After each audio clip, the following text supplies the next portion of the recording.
Well, hello សួស្តី and welcome to my channel to me ហើយសូមជម្រាបសួរបងប្អូនបាទជាទីស្រឡាញ់ទីរាប់អានផងដែរបាទស្វាគមន៍មកកាន់ channel របស់ខ្ញុំបាទផ្ទាល់ដូចទៀតទៅផងដែរបាទអូខេបងប្អូនបាទថ្ងៃនេះគឺខ្ញុំបាទក៏ធ្វើការបង្ហាញបងប្អូនអរគ្នាតទៅនឹងការងារប្រចាំថ្ងៃរបស់ខ្ញុំបាទផ្ទាល់បាទពិសេសដោយសារឡើយនេះគឺជារដូវនៃការប្រមូលផលទៅលើស្រូវរបស់យើងផ្ទាល់ហើយស្រូវនេះផ្ទាល់ខ្ញុំចង់បង្ហាញបងប្អូននេះបាទតទៅនឹងរបៀបខ្លះនៃការយើងហាលស្រូវណាបងបាទដូចបងគេស្រាប់បាទយើងហាលបងណាបាទដោយសារថ្ងៃរះពូពេលខ្លះយើងច្រូតមកគឺស្រូវ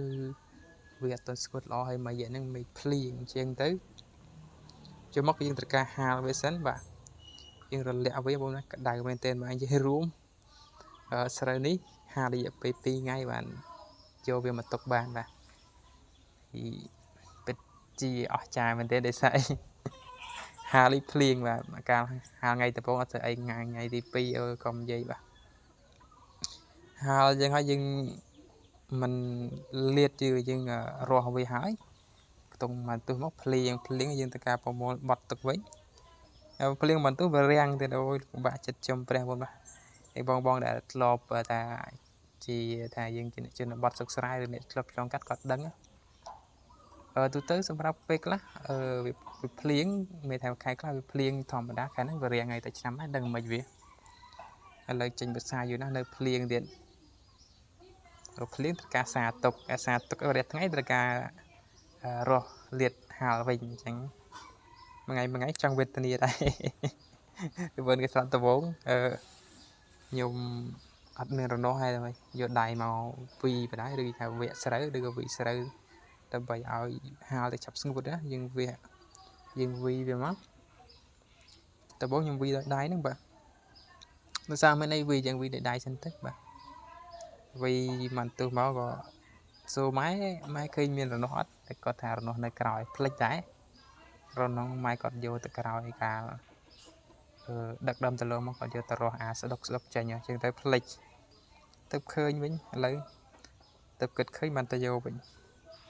តែមុនទៅយកហ្នឹងវាដោយដៃមកតង់នឹងដែរមិនតិចដែរបាត់តង់នឹង4Bវាឡើងហើយដែរបាទតើវាហើយបានទៅយកអានោះមកវាម្ដងតែអានោះវាបានខ្លីដែរសវាបានយូរមកអូខេបងបាទវីដេអូហ្នឹងគឺតកតងជាក់ស្ដែងបងបាទហើយបងធ្លាប់ឆ្លងកាត់ដឹងហើយបាទបើសិនជាយើងជាកូនកសិករស្រែចម្ការណាមានអីទេបងអើយជីវិតប៉ុណ្ណឹងបាទពួកបើសិនយើងមិនហាលទេយើងដាក់ទៅអាចដុះអញ្ចឹងបើសិនយើងហាលហើយដាក់ទៅអត់ស្អីហើយណាមួយកាលច្រូតមកវារៀងអាប់ដែរភ្លៀងផងទៅវារៀងអាប់អញ្ចឹងបើសិនអត់អាប់បើយើងហាលនៅចម្ការនៅស្រែយើងក៏បានដែរហើយមួយថ្ងៃ2ថ្ងៃយើងយកមកច្រូតមកទោះបីយើងមិនហាលក៏វាស្ងួតដែរតែដូចឥឡូវចប់ទីស្រែខ្លះលិចទឹកផងហើយលិចទឹកវាជុំងុំដួលទៀតអូវេទនាស្ទើរបាទដែលធ្លាប់ឆ្លងកាត់ដឹងច្រើន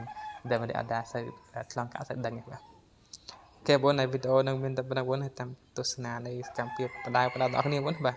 ហើយកុំភ្លេចធ្វើការចុចជាវនៅ channel ម្នាក់មួយដើម្បីទស្សនានៅវីដេអូថ្មីផងដែរបាទវីដេអូថ្មីជាច្រើនបងហើយបងប្អូនទស្សនានៃសកម្មភាពបន្តអ្នកនេះបាទដោយសារខ្ញុំទៅបានបញ្ចូលសលេងទាំងអស់ដែរបងបាទចឹងហើយសូមទស្សនាសកម្មភាពផ្ទាល់ផងដែរបាទតោះទស្សនាទាំងអស់គ្នា Let's go បងប្អូនតោះ